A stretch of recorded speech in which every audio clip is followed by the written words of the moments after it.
హిందూ ధర్మం అత్యంత పురాతనమైన ధర్మమని ఎన్నో వేడుకలు పండుగలకు వేదికని ఆదిలాబాద్ జిల్లా కలెక్టర్ రాజశేష్ షా తెలిపారు. శుక్రవారం శ్రావణ శుక్రవారాన్ని పురస్కరించుకుని శ్రీ గోపాలకృష్ణ మఠంలో సనాతన హిందూ ఉత్సవ సమితి ఆధ్వర్యంలో నిర్వహించిన సామూహిక వరలక్ష్మి వ్రతాల కార్యక్రమానికి ఆయన హాజరయ్యారు. హిందువుల సాంస్కృతిక సాంప్రదాయాలు పాటించడం, పండుగల విశిష్టతను తెలియజెప్పేలా ఆధ్యాత్మిక కార్యక్రమాలు నిర్వహించడం పట్ల సనాతన హిందూ ఉత్సవ సమితి సభ్యులను ఆయన అభినందించారు. శ్రావణ శుక్రవారం రోజున మహిళలంతా వరలక్ష్మి వ్రతాలను భక్తి శ్రద్ధలతో ఆచరిస్తున్నారని తెలిపారు.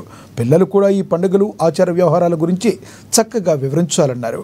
వరలక్ష్మి అమ్మవారి కృపతో ప్రతి ఒక్కరూ సుఖ సంతోషాలతో సకల సౌభాగ్యాలతో జీవించాలని ఆయన ఆకాంక్షించారు.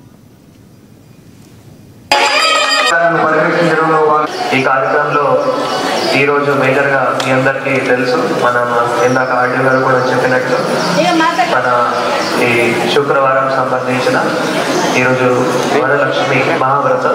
చాలామంది మహిళలు ఒక మంచి వాతావరణంలో, ఒక పండుగ వాతావరణంలో ఈరోజు పాల్గొంటున్నారు. కాబట్టి వారందరికీ కూడా వరలక్ష్మి మహావ్రతం శుభాకాంక్షలు కూడా తెలియజేస్తున్నాం. ఇందాక ఆర్డీ గారు కూడా చెప్పినట్లు మీ అందరికీ తెలుసు దట్ హిందూ ధర్మం చాలా పురాతన ధర్మం, అంటే one of the most oldest religions అంటే హిందూ ధర్మం.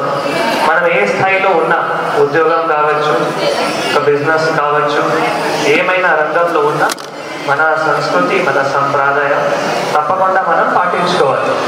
అవి పాటిస్తే మీరు ఏవైతే పని చేస్తున్నారో ఆ పనిలో ఇంకా మేలు జరుగుతాయి. మీరు ఇప్పుడు ఇంకా సాధిస్తున్నారు, ఒకవేళ అదే మీరు సంస్కృతి సంప్రదాయం పాటిస్తే దానికంటే డబల్ సాధిస్తారు.